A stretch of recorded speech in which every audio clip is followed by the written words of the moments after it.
Hello everyone. हम अब इस वीडियो में अपना प्रैक्टिकल करने के लिए सिस्टम सेटअप करेंगे और इसको सेटअप करने के बाद फिर आप एक एक करके आगे के प्रैक्टिकल एग्जांपल्स अपने सिस्टम पे भी चला के देख सकते हैं। तो सबसे पहले देखिए कि मैंने डेस्कटॉप पे ये डेटा एनालिटिक्स नाम का फ़ोल्डर बना लिया। आप किसी भी नाम से फ़ोल्डर बना सकते हैं। उसमें ये students.xlsx करके फ़ाइल रखी है।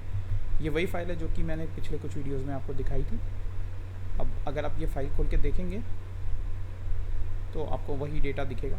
ये इसमें 3 टैब हैं। पहले टैब में रोल नंबर, नेम और मार्क्स का डेटा था जैसा कि दिख रहा है। दूसरे में ये रोल नंबर और पेपर सेक्शन और मार्क्स वाला डेटा जैसा कि दिख रहा था।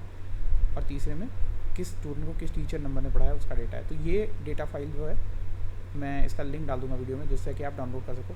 अब आप इसको एक फ़ोल्डर में पेस्ट करके रख लीजिएगा। फिर अब आपको सबसे पहले एक कमांड प्रॉम्प्ट खोल के यहाँ फ़ोल्डर में जाना है। तो मेरे पास ये कमांडर करके एक कमांड प्रॉम्प्ट है जिसमें ये ऑलरेडी फ़ोल्डर खुला हुआ है। और अगर आपके पास ये नहीं है तो इसकी कोई ज़रूरत नहीं है। आप CMD भी यूज़ कर सकते हैं जो कि सारे ही सिस्टम्स में पहले से आता है। आप सबसे पहले CMD में खुलने के बाद आपको इस फ़ोल्डर में लेके जाना है। तो यहाँ आप क्लिक करेंगे तो आपको इस फ़ोल्डर का नाम आ जाएगा। इसको आप कॉपी कर लीजिए। इसको आप राइट क्लिक करके कॉपी कर सकते हैं या फिर आप सीधा Ctrl+C करके भी कॉपी कर सकते हैं। अब यहाँ पे पहले आप लिखिए CD और इस फ़ोल्डर का नाम लगा दीजिए तो ये अपने आप इस फ़ोल्डर पे पहुँच जाएगा। अब आप जब यहाँ पे आ चुके हैं तो सबसे पहले आपको ये देखना होगा कि आपके पास रिक्वायर्ड लाइब्रेरीज़ हैं या नहीं है। इसके लिए आपके में पहले पाइथन सेटअप होना चाहिए एनाकोंडा डिस्ट्रीब्यूशन का। इसको इंस्टॉल करने के लिए मैंने एक बहुत बड़ा वीडियो बना रखा है पहले ही, तो मैं उसकी भी लिंक डाल दूँगा ताकि आप पाइथन सेटअप कर सको। अब पाइथन सेटअप अगर आपके पास ऑलरेडी है तो आपको कोई भी आपने जो भी इन्वायरमेंट एक बनाना होगा इस प्रोजेक्ट के लिए और उसमें जो है काम के सारे प्रोजेक्ट सारे के सारे लाइब्रेरीज इंस्टॉल करनी होगी या फिर आप सीधा ही ऐसे ही कर सकते हैं।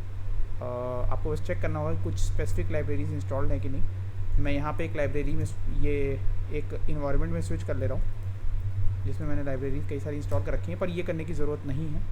आप सीधे ही कर सकते हैं अगर आपने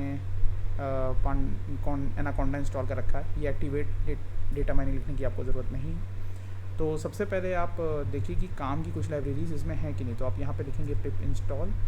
सबसे पहले आप लिखेंगे पांडास जिसको हम यूज़ करेंगे एनालिसिस करने के लिए। दूसरा आप लिखेंगे OpenPyXL जो कि हम यहाँ यूज़ करेंगे। तीसरी चीज़ जो कि आप इन दोनों के अलावा लिखना चाहेंगे वो लाइब्रेरी होगी DuckDB। और ये तीनों लाइब्रेरीज लिख कर आप ऐसे एंटर कर देंगे। अब इनमें से जो भी लाइब्रेरी आपके पास नहीं है वो ये इंस्टॉल कर देगा। अगर ये तीनों ही नहीं है तो तीनों इंस्टॉल कर देगा। अब हम इंतज़ार करते हैं कि इंस्टॉल हो जाए और फिर हम आगे बढ़ेंगे।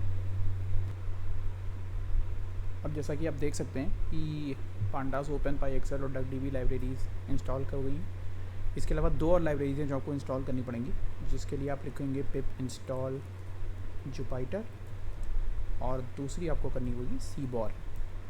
ये दोनों भी जैसे आपने पहली 3 लाइब्रेरीज इंस्टॉल की हैं वो उसी तरह इंस्टॉल होती हैं, कोई फ़र्क नहीं है। एक्चुअली हम चाहते तो ये सब के सब एक ही कमांड में कर सकते थे, मैंने बस ऐसे ही 2 कमांड्स में कर दिया। और इसको आप एंटर कर दीजिए तो ये दोनों भी इंस्टॉल हो जाएगी। और अब ये दोनों लाइब्रेरीज भी आप देख सकते हैं कि यहाँ इंस्टॉल हो गई। अब इसके बाद हम इसमें अपना कुछ प्रैक्टिकल एग्जाम्पल्स पे काम करना शुरू कर सकते हैं।